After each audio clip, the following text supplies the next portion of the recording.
As always, welcome to 52 Weeks of Gaming, and Nick's got a game this week which he will talk about, and I'll talk about some background of the game, and you know how it goes at this point.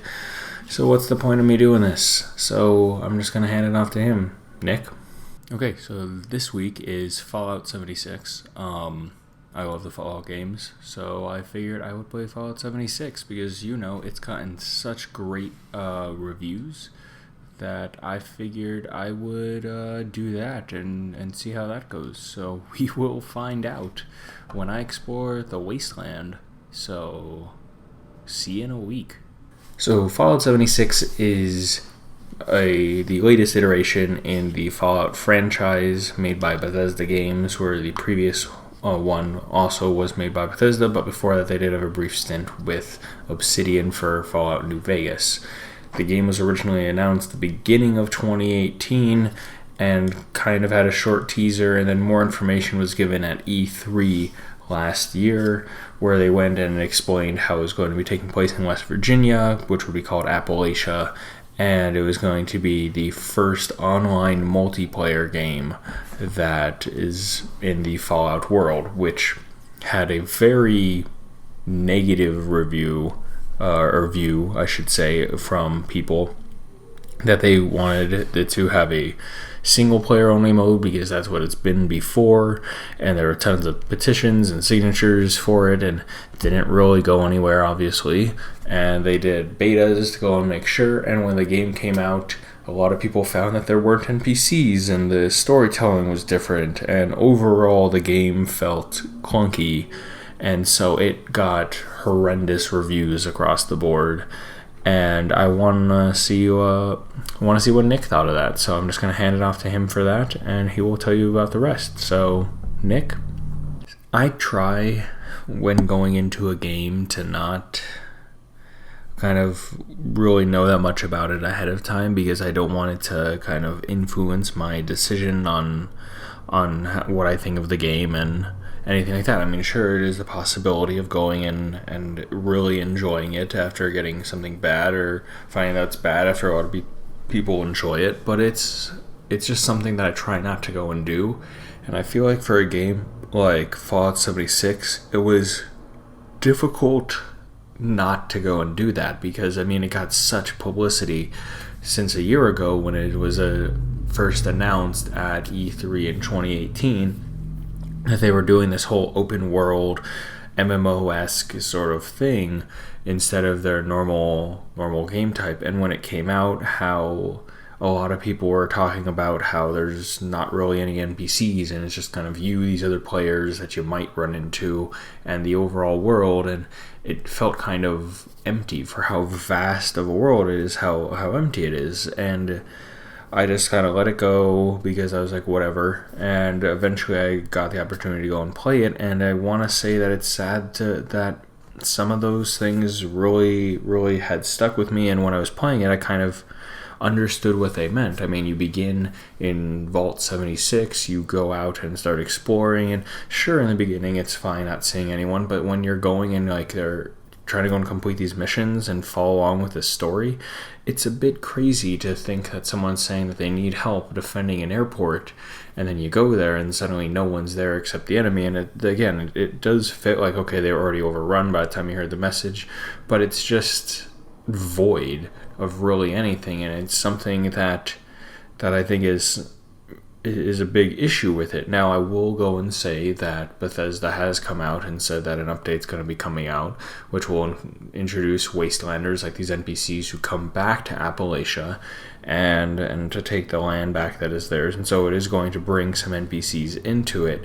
But I feel like that is something that is really, really missing in this game. And that's how I think why they decided to go and bring it back, is because the Fallout games in the past, like, sure, you had super mutants and all these crazy different monsters that were created with feral ghouls and whatnot that are from the overall universe, but it was really these interactions that you had with NPCs that made the game what it was, all the games what they were, and the dialogue options that you had, and you had all these different things to it, and it just felt like Fallout 76 kind of focused more on the idea of this whole open worldness than it did on what made Fallout fantastic. And yeah, so it's something that, while it's still at its foundation is Fallout 70 is a Fallout game, Fallout 76 is a Fallout game, it's not like comparative to other Fallout games. And a lot of people also want to hold Bethesda to a standard because of things like the first Fallout, and then 2 and 3, and then 4 happened, and a lot of people were like, whoa, dialogue options, they kind of fell off the face of the earth and were much more simplistic than they were in the past. And especially after the game before it was Fallout New Vegas, it was made by Obsidian and was this crazy popular game in the franchise. And so you then go to 4 and then 76, and it just kind of felt like they just, I want to say, jumped the shark almost. And a lot of people had problems with it, and it's something that I had a problem with, because it didn't feel like itself. And that's, I think, the best thing I can go and use to describe it. Another thing that they've introduced, and maybe it's partially because I like Battle Royale games, is because they introduced a game mode called Nuclear Winter, where it's a Battle Royale mode, and it's 52 people, typically 4 players per team, 13 teams, and it's a tiny little section and follows the typical rules. I think the interesting thing there is that you have these NPCs, and it's in the form of monsters, like AI things, that you can go and defeat, and they'll go and drop a loot, and loot's kind of everywhere, and you have these nuclear codes you can go and find to be able to go and use a nuclear briefcase, which then you can go and launch a nuke in a specific area and kind of defeat some enemies. And it's interesting, and it's a really fun game mode, but I feel like all these things were added because of the initial reaction to the game, because of how people reacted to the game itself. Even at E3 this year, they went and were talking about how they've heard the fan outcry in the community about Fallout 76, and that's when they announced all these, like, the NPCs coming back and those sorts of things.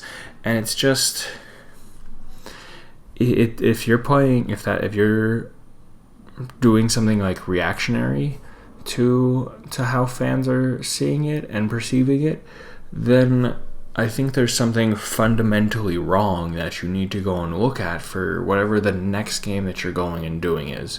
Because you're saying that you're fine with the bar being super low and then you can react to it that way, when you should be able to go and hit a certain standard and people feel excited about it, and then more excited, and then it just goes up from there.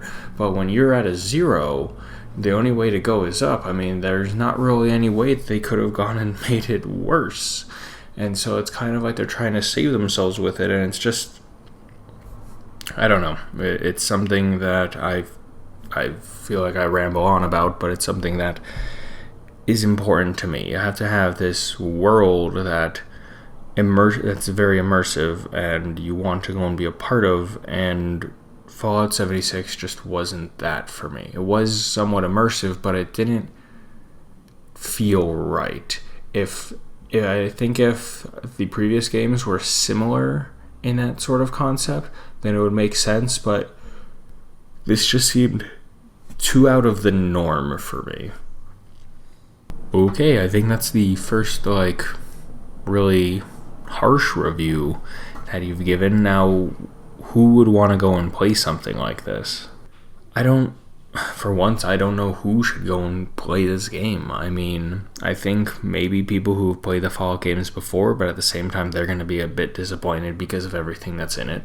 And I think that people who like MMOs and that sort of thing are gonna somewhat find it enjoying. I think honestly, the people who are gonna enjoy this are people who have never played a Fallout game before, because they're not having these expectations on a game. So I guess that would be the people that I would say should go and play this.